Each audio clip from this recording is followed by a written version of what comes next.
Welcome to the Raising Confident Girls podcast, your guide to raising strong, confident daughters.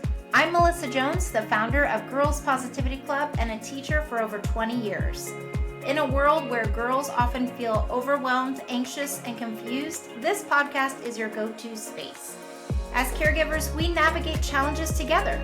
I founded Girls Positivity Club to provide a place where you belong and get the tools to face today's hurdles.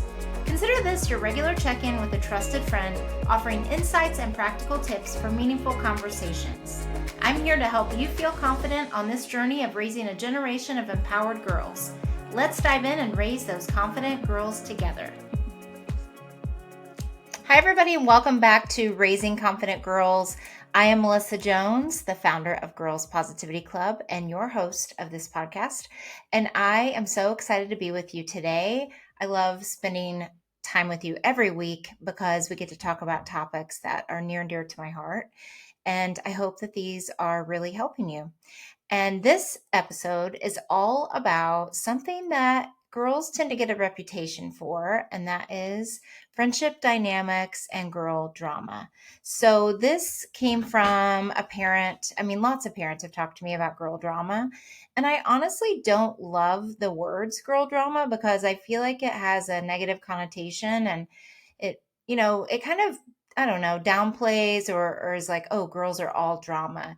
And I know that can feel true, but really what we're trying to help them do is navigate having healthy relationships in their friendships and be a good friend and know how to stand up for yourself and what you need, and also do the same for your friends. So I don't really love the words girl drama because of all the negative feelings that come with it, but also there is negative stuff that does come with that, like friendship dynamic at times. So we'll call it that for now and just for common language. Before we get too deep into the episode, I want to thank you for being here and thank all of you who are sharing this show with more parents, caregivers, anybody who wants to have positive impact on a girl's life. And that is the purpose of this podcast, is to help you have these conversations with the girls in your life, help you know what to do and how to navigate it in your own family. And because we believe that confident girls will change the world. And really that's what we're trying to do, is help these girls feel good about who they are and be able to live a positive life, handle hard things with good tools, and give you the connection that you want with the girls in your life too. So girl drama is a big topic. I could probably do like 20 episodes on this in different ways. And everything that I'm going to talk about today is based on my experience over 25 years in working with girls, 23 of them in the classroom, really 23 plus if you count all of my training and everything. And then the girls that I've worked with closely in Girls Positivity Club in different ways. So one of the things that is really common in girl drama is when there are cliques that are formed. And cliques aren't the same as like when maybe I was growing up or you were, where it's like, oh, yes, there are some, but the girls don't really call it cliques. They just call it friend groups. And so there are different friend groups that are formed for different reasons. And when those friend groups change, and this could be due to changing interests, this could be a new girl coming on the scene and she is wanting to, maybe not on the scene, but the classroom or in your daughter's, world of friendship. That can change a dynamic when there's someone new in the mix, or someone who's switched friend groups and they're now in your daughter's or the girl in your life's friendship group.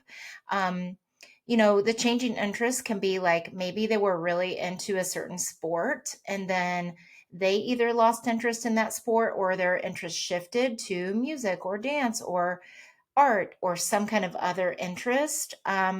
Or it is the other way around, where your daughter is really getting more into depth into her activity, whatever that is, and maybe her friends aren't. So that interest change. And also this could be long distance friends. So I know that when I was growing up, I had a best friend who lived across the street named Beth. And Beth and I did everything together. We spent time at each other's houses. We we did everything together. And it was really hard when I moved. And that's when all of my inner chaos started, if you've listened to my story in the original episode. But really, it was like I, moving across town, lost touch with her. We created this gap between us.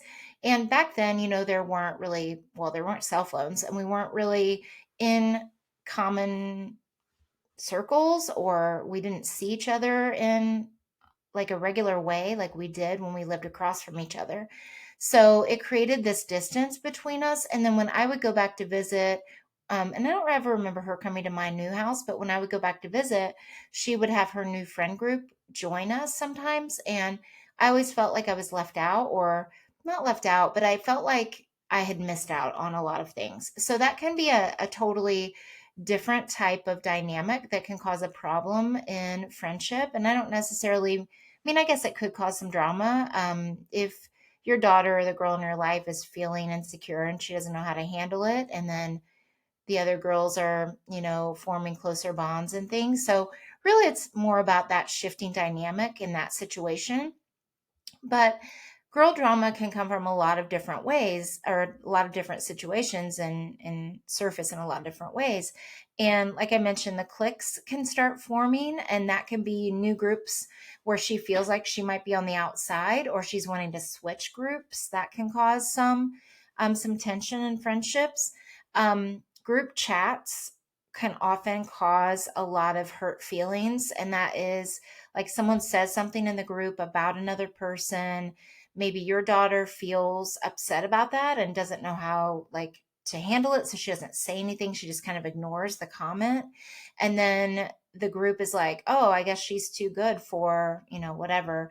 Or they're like, say she's being too serious if she does bring up that she didn't like that comment was made about someone else. Maybe there was a meme that was kind of borderline inappropriate and she felt uncomfortable about it, or whatever the case would be. I know that when I was in the classroom, the school counselor would often pull a group of girls from different classrooms who were in a group chat together, and have to kind of deal with the aftermath of what had been said in the group chat. And because the girls weren't really thinking about that can be screenshotted, that it's permanent, that even when you type it, it still can hurt someone's feelings or make someone feel left out, or if they're kicked out of a group chat, how that can make them feel, and a bunch of things in between, like many situations. And this happened a lot. I mean, especially in upper elementary school. And, even friendship betrayal, like this was another common thing that would often come out like at lunchtime, or in the younger kids, or even middle school at recess time, where a secret was told by a friend. And so this could cause a lot of drama, and that it starts rumors about things. So I'll give you some examples of common ones. Number one is crushes. So a lot of times girls will confide in a friend that they have a crush on this person, or they have for a long time, and the crush doesn't know. And then it's accidentally leaked to someone else, or they tell someone else and tell them not to tell, but then that person tells, and then it starts getting spread throughout the grade level or the class or whatever. And that can cause a lot of embarrassment and a lot of just ill feelings toward the friend, because it's like, no, I told you that as a secret. Like, I didn't want anyone to know. And maybe the girl didn't say she didn't want anyone to know, but she made an assumption. That can cause a whole thing. Also, if she shares a certain insecurity that she has about herself, like about her body or about something going on in her life, she feels like maybe she doesn't read as well as the other girls, or she didn't do as well on something, or she was scared about something, and then that friend tells someone else that she's scared about it, and then she feels betrayed in that way. This could even be a friend group who starts telling other people. And then again, because there wasn't maybe common ground about when we tell each other things that are private, we don't share that with others. Maybe that's not something that's been talked about in the friendship group, and there's a misunderstanding about what's allowed and what's not. Um, Another one can be family issues. So, like if something's going on in the family, if there's a death in the family, or there's a divorce, or there's an issue with another sibling, or whatever it is, again, the girl telling that in confidence and then it being told to other people. And Another one could be like maybe they're having a conflict with another girl and she tells the girl like what the other girl did to her. I would have this happen a lot in the classroom. Like she was mad at another girl, but didn't tell that actual girl that she was mad about something or how she felt about a situation that was either happened outside of school or it was like a comment made or something. And instead of the girl addressing the girl who said it directly, going around and telling everyone else what the other girl had done. Then the other girls are mad at the girl because they don't know why she did that. And then the girl that made the comment is confused because all of a sudden all these people are mad at her when the original girl, if she just would have told her that she didn't like what the other girl did instead of telling all the other people, it would have been settled. So it's about like telling someone else about another conflict with another person. And that can cause a lot of drama. And it can also be special achievements. So I've had girls before who have won awards or they've accomplished something in their sport and they're kind of private about being bragged on or they don't really like public attention. And then one of the friends finds out and she like innocently is telling other people because she's proud of her friend, but then she didn't realize her friend didn't want the attention. And so then maybe it's announced in front of the class, or maybe a bunch of people are going up to her like, congratulations on winning the all around in gymnastics or your dance competition or whatever. And she's like embarrassed because she didn't want anyone to know about it. Not that she's ashamed, but she just doesn't like that praise, that public praise. Some people just don't like that. So that's another one. And then emotional struggles. So, like if your daughter or the girl in your life is struggling with some anxiety or has been feeling depressed or something like that, and she confides in a friend, and then that friend tells other people about it, and that can be another example. So that one has a lot of layers, and that's when even not being invited to a birthday party and then the girl who invited all the girls to the birthday party not communicating why only certain people were invited, or like maybe there was a limit, or maybe she chose people who were on her soccer team only, or whatever it is. That can cause, like, birthday parties can often cause some drama and that leaks over into like the classroom situation. And then I could always tell when something was happening. You can just read the body language and see the dynamic just happening, and then you're like, what is going on? And you start kind of investigating what it is, and that can be one of the things too. So there can also be within a friendship group a mean girl dynamic that starts where there's a girl in the group who starts kind of being the boss of the group and deciding where they're going to sit, what they're going to do, what they're going to wear for twin day or whatever it would be. And maybe she wasn't like that before, but she started kind of taking charge, and it's coming across as she is taking over the group and making all the decisions. She's deciding who's in, who's out. Maybe there's some exclusion happening. And maybe your daughter doesn't know how to bring it up. She's like, I don't want to make her mad. I don't want to make all the girls mad in the friendship group because then they'll stop being friends with me. So there's this fear of the friends leaving and abandoning the girl. That is common too. And, these are just common things that the problems can be like misunderstandings. There can be a misunderstanding about something that gets taken the wrong way. There can be an exclusion situation, like I mentioned, and there can also be some peer pressure of doing a certain thing. It doesn't necessarily mean anything dangerous, but it could be like, oh, we're all going to do this at recess, or we're all going to read this book, or whatever it is. And there can be some emotional intensity that you might have experienced when there is some girl drama. Maybe there's extreme crying or yelling or saying mean things. Those things can all come in different forms. And so, what I want to do on this podcast is equip you with the tools, with the tips, with the conversation starters that can get you in touch with how your daughter is feeling about her friendships and how to navigate when these issues do come up. So, the first thing is you want to create that safe space where she can come to you about things without judgment. And I think that we all think that we're not judging when they come to us and want to talk about something. But I think that the challenge is when, especially if our girls are being mistreated and we want to jump in and like defend, and or we can think, oh my gosh, I can't believe this is happening. This is, oh, just get over it. It's not that big of a deal, but to her it is. It's like not dismissing her feelings. So, another way to create a safe space is to validate her feelings, because to her it is a big deal and she can't just get over it. If it's something that's bothering her to the point where she's really upset about it and doesn't know what to do. And so, those check-ins, those regular check-ins are so, so important. We've talked about this so many times, and I'll continue talking about it because we want them to have regular ways to communicate with us, to check in with us.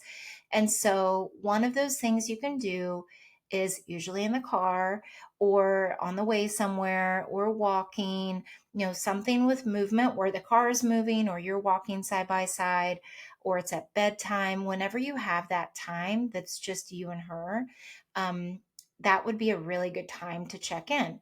And it doesn't have to be an interview. It can start with, like, oh, what was the best part of your day? Or as we say in Girls Positivity Club, what was the yay in your day? What was something that was a yay today? And then you can follow it up with, did you have a challenge at all today? Or was there anything that was a nay? That's what the girls call it. Um, and if something's going on with friends, you could, or if you want to specifically zone in on friends, you could say, how are things going with your friends lately? What are some fun things you guys are doing together? And then if it's very basic like that, just pause after each one of these things, like just pause and let her talk and listen. It's very, very easy to want to jump in and try and solve it right away, but she is just telling you what it's like for her. And some days it might be really quick, or she might not want to talk about it. And it's about creating these safe spaces on a regular basis where she knows she could bring something up. And you can always remind her, even though I'm sure that and she knows, you could say, well, if there's ever anything that comes up, I'm here for you, and just leave it at that. And then you can always tell their body language whether they're going to be open in that moment or not. And if they're not, just try it again another time, another way.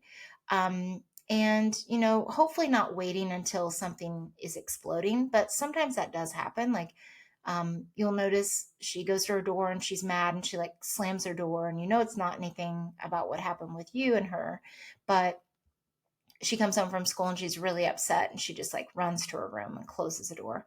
And she's maybe crying in her room, or she's throwing things or mad or something. You can just tell. That obviously is a big sign, but I think having those regular check-ins will give you time before something like that happens, even though those things can happen too. So it's just being available, being open, asking her if she's open to talking about it in that moment, and just going from there. And after that, it's really all about listening. It's really about active listening without jumping in with your opinion, which is the hardest thing ever, because we want the best for our girls. We want to help them solve things. We want to tell them what we think they should do. We want to call the parent of the girl that's doing this and, tell her all about it and try and get to the bottom of it. But I would caution you not to do that, because there's two sides to everything. And it's really about holding space for her, validating her feelings, and helping her work through solutions when she's open to it, and working through that in a way that is really helpful for her to do on her own, because we can help them as much as we can. And believe me, I've wanted to follow, my girls to school and really help them navigate that conversation. And there are times and places for that, but we have to let them also try it on their own. We have to give them the tools and then have them try it on their own and have it work out sometimes and then fail sometimes, where they've got to readjust and figure out something else that would work better for them. So, one of the things you can do is teach her to use I statements. When you're telling how you feel about something, when you use I felt left out. I felt sad when you told everybody about my crush. I felt embarrassed when you told everybody that I got this award because I really wasn't going to tell anyone. That helps the other person, let them know how they feel without accusing. You always tell my secrets. You always tell people things that I don't want them to know, and I'm sick of it. that is going to put the person on the defensive. So, really starting in those I feel statements is really powerful. And then asking her to say, can we just agree that we're not going to tell each other something when we say it? Or do we need to say, this is private? I don't want this to go any further. Like, do we need to say a certain thing? If we're going to tell each other something that's private, that we just need to tell our friends, because they do need close relationships and they do need to be able to trust their friends with information. Because as much as I'd like to be that person for my child all the time, I can't be. They've got to also have peers, and they've also got to confide in their peers and know who they can trust with certain information, because we need lots of different people in our lives, and they've got to figure out who are their good friends and their good people in their life. And unfortunately, there are going to be times when they find people that are not, and that's okay, because it's going to teach them what they do want in a friendship and how they can be the friend that they want for other people too. The other thing is friendship values. So, asking your daughter, this is something that you can do together. And I've even drawn out a picture before, and I'll describe that in a minute. But the first thing is, what do they value in friends, and what do they want in friends? As far as their values, do they want a trustworthy friend? Do they want a kind friend? Do they want a fun friend? What types of qualities do they want in their friendships? And then it's almost like helping them do an audit of their friends and thinking, like, okay, who are the people that have these qualities? Doesn't mean they have to be perfect friends. And friends, I think it's also valid to say to her that friendship isn't perfect. You're going to make mistakes, and so are your friends. You're going to maybe say or do something at times that you wish you could take back. And it's all about learning and forgiving each other and trying again and navigating and figuring out your friendship and how you want that to be with each other. And really, it's about what makes a good friend. And the picture I'm describing is, you can have your daughter draw like one circle in the middle of a page, and those would be her inner circle friends. Those are her closest friends, her most trusted friends. And then she could go on the outside and do maybe sports friends, or certain groups, like maybe church friends, sports friends, um, choir friends, whatever they are, and like the outer group. And then on the very outside of the circle are acquaintances. These are people that are the lowest level friend, not like their ranking, like who are my best, who are my, next best. These are like, okay, the acquaintances are like people you might hang out with at an activity, but you wouldn't necessarily do something with them outside of that setting. And you can come up with your own categories, but those are 3 levels: your inner circle, or your closest friends, and then maybe your outside circle are going to be your different settings that you're in, like those friends that you do spend a lot of time with, like whether it's a sport, whether it's an activity. And then on the very outer circle is going to be those acquaintances. You like the person, and maybe you talk in class, but you wouldn't want it to go beyond that. And just helping her identify what that is, and maybe the different qualities that she would want in each of those, because everyone's not going to be in her inner circle. Everyone's not going to be in her acquaintance level or the in between. So it's about helping her name what those things are for her. And then just thinking and taking inventory of, like, do I have those people in my life, and who are they? And if I don't, how do I get around more people like that? And what do I look for in the different settings that I'm in, whether it be the classroom or different activities or places that I go? The next one is boundaries talking. So, to help her with drama, this is where this is all going, is how do you set boundaries within a friend group? So when someone breaks a rule, so to speak, in your friend group, now that doesn't mean they have to write out rules and have consequences that go with them and things like that, but what are you going to say if someone crosses the line with you? So let's say they do share something private, or let's say there is one girl in the group who's starting to be the boss, and she's not letting people make any decisions. She's deciding everything. And really, again, it's going back to those I feel statements. I feel left out when you decide everything we do, when we are out recess, or when we're at lunch, or when we're outside of school and you invite us all over, you decide what we're doing and don't even ask us what we want. Um, being really careful not to get into that accusing, but just saying, I feel disappointed, I feel frustrated, whatever it is, when this happens. I need us to all be able to voice our opinion, or I need, when I tell you something, for it not to go any further than it already does between us when it's something personal and private. Can we agree that we're going to do this? And it's really having that open dialogue. It's not necessarily about your daughter just saying, like, I need this, and that's the end of it. It's like, I need this. What do you need for me to help you feel that way too? So that's when the role playing can come in, where you can role play, like, what do you think would be a possible solution? What could you suggest? And this is where the problem solving comes in, that you're fostering problem solving and you're helping her brainstorm solutions to a problem that she's having with her friend group. You're thinking, okay, let's think of the other girl or the other girls in the friend group. How do you think they might respond? And it's her thinking about that, like, well, sometimes they get kind of mad and I'm really scared to say anything because I don't want to lose them as friends. And then it's being reflective and being like, are these the right friends for you? Do they make you feel good more than they don't? If these girls are making you feel bad more than they're making you feel good, it might be time for you to reassess and decide, like, these might not be the right friends for me. And that's really hard, but she can totally start stepping back. It is possible to do, and you'll be there to support her through it and how she can do it without making it like they're terrible and you have to ignore them and be mean to them and things like that. It's like, no, how can you do that with kindness and love and be like, we were friends at one time and this is not okay with me. And I'm going to start hanging out with some other people who don't act this way, and just being direct about it. And I know that's really hard and that can feel super high risk. But if your daughter is feeling bad more than she is good about her friends, it is time for her to think about, who would I want to hang out with and who does act the way that I would want in my life as a friend. And then it's also thinking about, like, what are some small steps you can take? So it's not like you have to go and tell everyone off and then leave.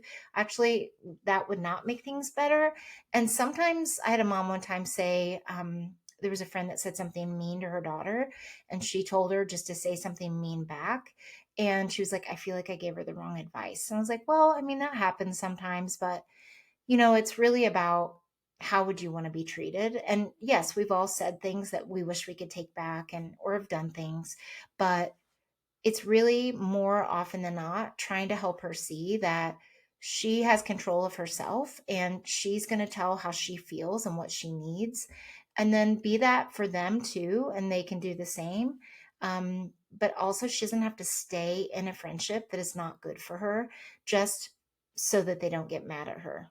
And this is where that people pleasing comes in. Like, you don't have to do everything they say in the friend group to stay friends, or you don't have to avoid hard things and hard conversations just because you're afraid that they might leave you as a friend, because friends are able to hear hard things sometimes, or even like, hey, I'm feeling kind of left out. I know I've been sick and kind of absent from school, but I feel like that I'd like to do more with you guys, and I know I've been absent, so I'd love to hang out more. And just saying, like, how she's feeling and what she'd like to do. And then, like I said, listening. Because what we don't want is for our girls to only avoid conflict and just do what everybody wants them to do or pretend it's not happening. There was a girl who even was in college, like her later years in college, and she was talking to me about how she didn't know how to tell her roommates that she felt left out when they went out or they went to study groups, because she wanted to be included, and they kind of made her feel like she was the third wheel, and she was having a really hard time knowing how to say that. But it's because she told me that she never really had this happen before, because she had a very secure friend group in high school, and this was new because these were new girls, and she was having to navigate, like, how do I act? Like, what do I say to them? How do I tell them how I feel without them getting mad at me? And also, do I want to hang out with these girls if I'm afraid they're going to be mad at me based on how they've reacted in the past, all that. So we want to give the girls the tools and the conversation starters and be that safe person for them to talk to about this, so that when they get older, they are assertive and they're not afraid to be assertive in a kind way, and in a way that is standing up for what she needs, and also being empathetic and compassionate to her other friends and what they need too, and being able to hear the other side as well. It's also helping her have stronger friendships now, and as she's getting older, it's helping her go through resilience in conflict and knowing that conflict can be normal in friendships. There are going to be times when people have their feelings hurt and everything else. And also, the last thing is, when is it unsafe? Like, if you ever feel threatened or feel like you're in danger in some way, or someone's being so mean to you and it's turning into like a bullying situation, or you just feel very unsafe around them, that is when you ask for help from a trusted adult. You can talk to someone. Who would you talk to if someone made you feel unsafe or they threatened you in some way?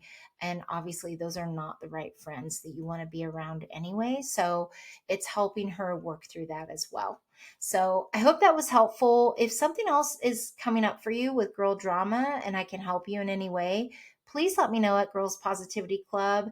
And please keep sharing the show with friends, even on social media. If you share this, like screenshot it and just share a takeaway that you've had in your stories, it'll help more parents and caregivers of girls see the podcast and help more people. So until next time, keep raising those confident girls. Even when there's girl drama, you've got this, and I'm here for you every step of the way. Thanks for joining another empowering episode of the Raising Confident Girls podcast. Share today's insights with caregivers and friends, building beautiful relationships with strong girls. Hit subscribe so you never miss an episode. We're not just a podcast, we're a community. Follow Girls Positivity Club on social media for more empowering content on Instagram, Facebook, TikTok, and YouTube. This podcast empowers you, supporting incredible girls. Let's create strong, beautiful relationships with the girls in our lives. I appreciate you listening today. Stay confident, stay connected. Until next time, keep raising those confident girls. You've got this.